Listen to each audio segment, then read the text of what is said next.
എടോ എന്ത് കണ്ടിട്ടാടോ പലിശ ഉൾപ്പെടെ താൻ കൊടുക്കാന്ന് പറയുന്നേ? ഒരു കിടപ്പാടം പോലും ഇല്ലാതെ കഷ്ടപ്പെടുക, പിന്നെ എങ്ങനെ? അവര് പറയുന്ന പോലെ എനിക്ക് പറയാൻ പറ്റുമോ? കൊടുവള്ളി പറ, ഞാൻ അങ്ങനെയാണോ അവളുമായിട്ട് ജീവിക്കുന്നത്? എനിക്ക് അവളെ പറ്റി അങ്ങനെ പറയാൻ പറ്റുമോ? എടോ ഇപ്പൊ കാര്യം നടക്കാൻ 2 വാചകം തള്ളിപ്പറ. സിറ്റുവേഷൻ ആൻസിയെ പറഞ്ഞ് മനസ്സിലാക്കിയ പോരെ? അതുവരെ പ്രോജക്റ്റ് നടക്കട്ടെ. എടോ പ്രോജക്റ്റ് ഓണായി കിട്ടിയ ബാക്കി കാര്യങ്ങളൊക്കെ ഞാൻ ഏറ്റെന്നേ. ഇപ്പൊ അത് നടന്നോട്ടെ. എടോ ഇത്തരം ഒരു സിറ്റുവേഷൻ ക്രിയേറ്റ് ചെയ്ത് കൊടുത്ത ആരാ? ആൻസി തന്നെയാണേ.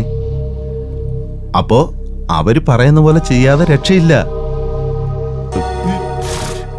തൽക്കാലം പറയുന്ന ഒന്ന് അനുസരിക്ക്, മനസ്സിലാക്ക്. കൊടുവള്ളി ഞാനത് ഇതങ്ങോട്ട് പിടിക്കേ, എന്നിട്ട് ഇതുപോലെ അങ്ങ് പറയുക. അത്രേ ഉള്ളൂ, പിടിക്കേ. പറയുന്നത് മനസ്സിലാക്കാൻ എന്താ? താൻ വന്നേ.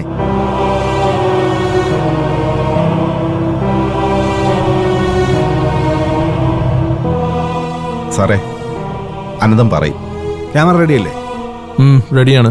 അനന്തൻ തുടങ്ങിക്കോ. ഞാൻ അനന്തകൃഷ്ണൻ.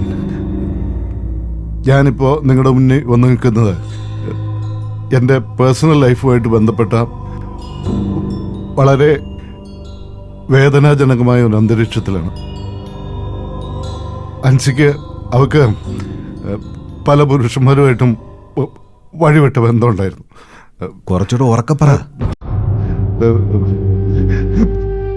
അൻസിക്ക് പല പുരുഷന്മാരുമായി വഴിവിട്ട ബന്ധമുണ്ടായിരുന്നു. ഞാനില്ലാത്തപ്പോ വീട്ടിൽ വരെ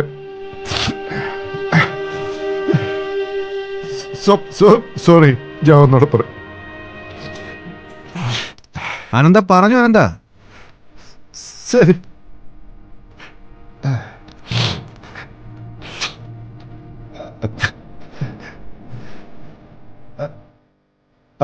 ആൻസിക്ക് പരപുരുഷന്മാരുമായിട്ട് ബന്ധമുണ്ടായിരുന്നു.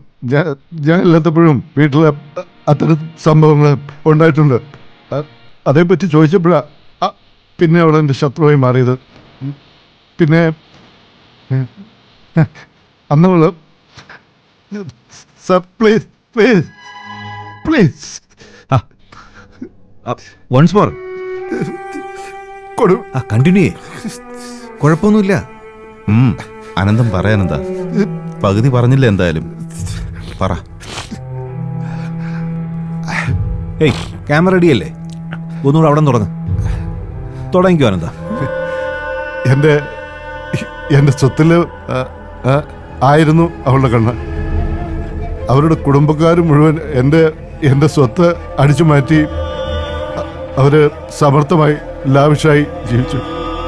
എൻ്റെ കരിയർ നശിപ്പിച്ചു. എന്നെ എൻ്റെ കുടുംബത്തിൽ നിന്ന് സെപ്പറേറ്റ് ചെയ്തു. എൻ്റെ ചേട്ടനുമായി ശത്രുതയിലാക്കി. ഇപ്പോൾ ഞാൻ ഒരു വാടക വീട്ടിലാണ് താമസിക്കുന്നത് എൻ്റെ കുഞ്ഞുങ്ങളെ കണ്ട്. ഒരുപക്ഷെ നിങ്ങൾ കാണുന്ന വീഡിയോസൊക്കെ സത്യമാണ്. നിങ്ങളും അതിൻ്റെ സത്യം അറിയണം. ഇങ്ങനെ കുടുംബജീവിതം നയിക്കുന്ന സ്ത്രീകൾക്ക് നിയമപരമായി ഒരു സംരക്ഷണം കൊടുക്കരുത്. എല്ലാവരും മനസ്സിലാക്കണം. ചാച്ചാജി ഫിലിംസിന് വേണ്ടിയിട്ട് ഒരു വലിയ പ്രോജക്റ്റാണ് പ്ലാൻ ചെയ്യുന്നത്. ഒരു മൾട്ടി ലാംഗ്വേജ് ചെയ്യുന്നൊരു വലിയ പ്രോജക്റ്റാണ്. ഈ ഒരു പ്രോജക്റ്റിന് വേണ്ടി നിങ്ങളുടെ പ്രാർത്ഥനയും അനുഗ്രഹവും പ്രോത്സാഹനമൊക്കെ ഉണ്ടാവണം.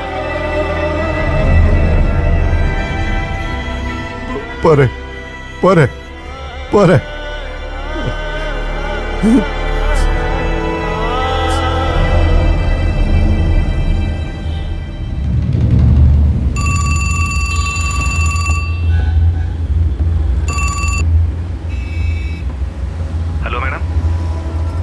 പറ. കഴിഞ്ഞോ?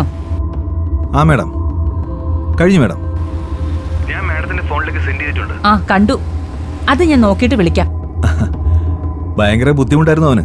ഭാര്യയ്ക്കെതിരെ സംസാരിക്കാൻ ഞങ്ങൾക്കൊന്ന് വരട്ടേണ്ടി വന്നു. എഴുതി കൊടുത്തത് തന്നെ പറയിച്ചിട്ടുണ്ടല്ലോ അല്ലേ? അത് തന്നെയാ മാഡം ചെയ്തത്. ഓ ശരി, ഞാനൊന്ന് നോക്കട്ടെ. മാഡം, ഫണ്ട് ഇന്ന് തന്നെ റിലീസ് ചെയ്യണേ. ആദ്യം ഇതൊന്ന് നോക്കട്ടെ, എന്നിട്ട് തീരുമാനിക്കാം. ശരി മാഡം. ഓക്കെ.